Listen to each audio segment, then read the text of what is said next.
If you have a Samsung The Frame TV and is completely dead, has no power whatsoever, then this video is for you.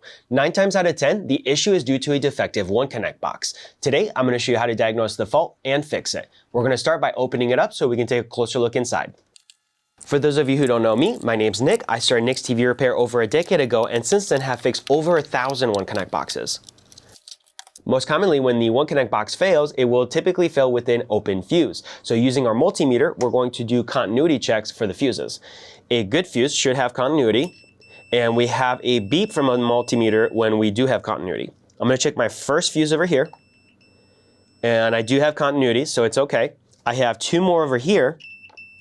I have continuity, and I have continuity. So all 3 fuses are good. This is actually not as common of a fault, so let's keep troubleshooting. My next step is to disconnect the main board from the power supply, so we're disconnecting the connector. And what that's going to do is when we do plug in the power supply to power, it will allow it to fully power on. With the main board connected, the power supply will not actually fully power on.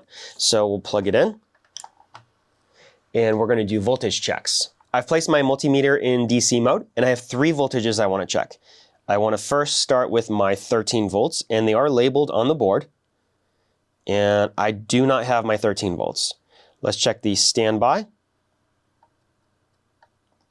I don't have my standby. And finally, we have our 350 volt line, but if I don't have my 13 and my standby, then most certainly I will not have my high voltage line either. So let's go ahead and take the power supply out of circuit and take a closer look on the back side. I have 2 screws over here. And I'm going to very carefully remove the power supply. I say carefully because we just had it plugged in. The filter capacitors will be holding a charge for quite some time until we discharge them. So that it is safer for me to handle, we're going to discharge those. There we go. And next, I want us to take a closer look actually at this area right here. For that, we're going to switch over to the microscope. So I actually lied to you a little bit. The FP902S fuse over here was failed open.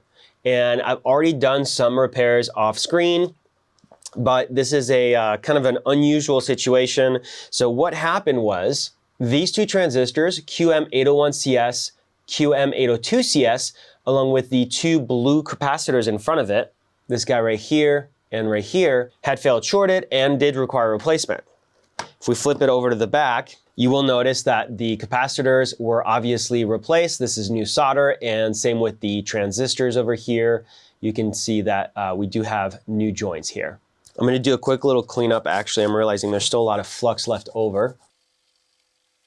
And while we no longer have the fuse blowing and we got rid of the shorts, we still have a fault. Now, the reason I'm doing this video and I did not show the first part of the repair is because the IC chip that failed here, that I'm going to show you in just a minute, actually commonly does fail with some of these 75 and 85 inch power supply for the frame TV.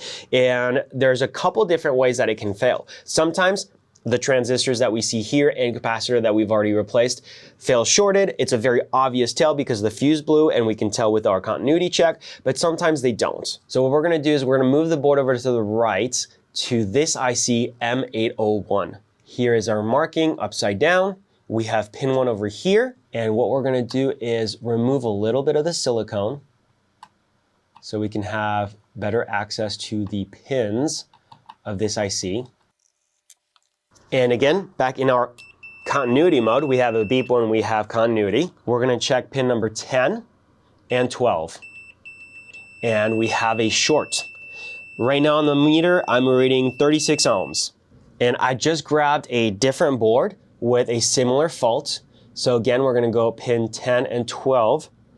And this one does not have a beep. We don't have a short.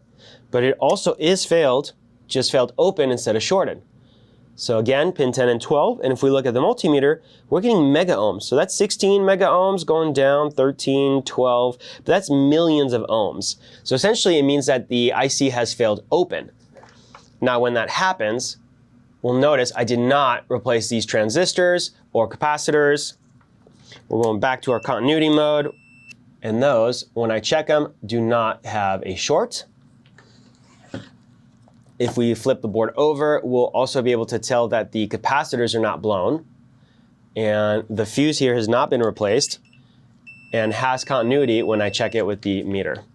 So that's just to show that that IC chip can fail in two different ways. It can fail open or it can fail shorted. Now a good reading for that pin 10 to 12 would be about 9 to 10 kilo ohms. So if you have 9 to 10 kilo ohms, that chip is probably good. If you have anything else, most likely it's defective and does need to be replaced. All right, now let's find out what is this IC chip. Let's remove the silicone.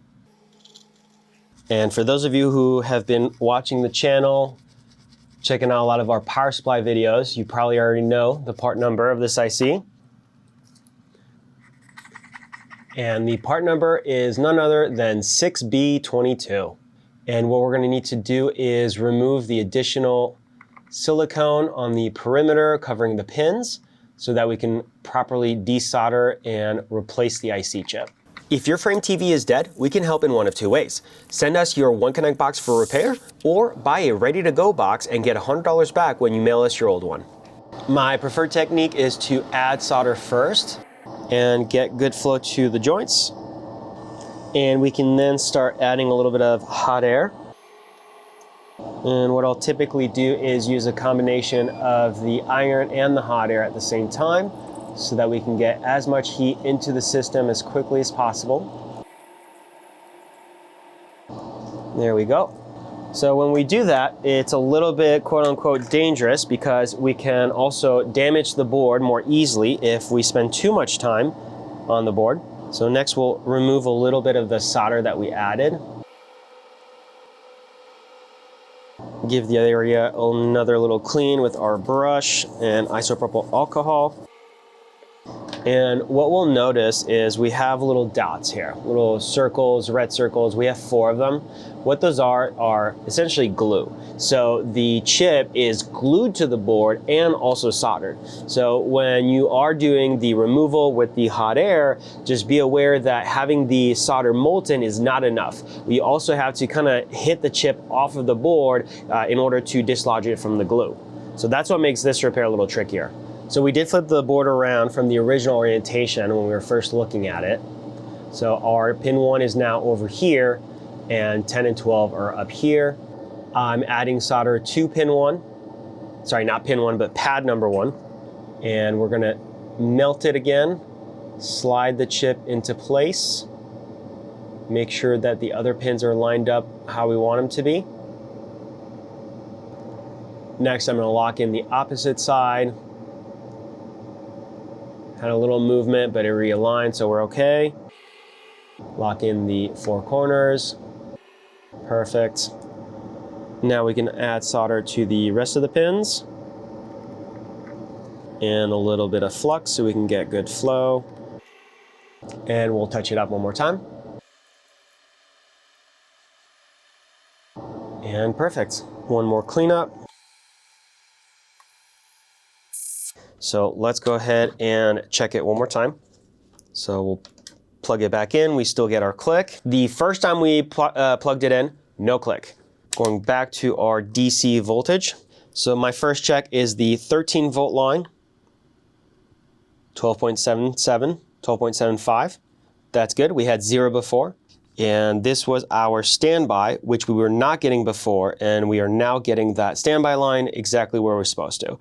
So 12.75.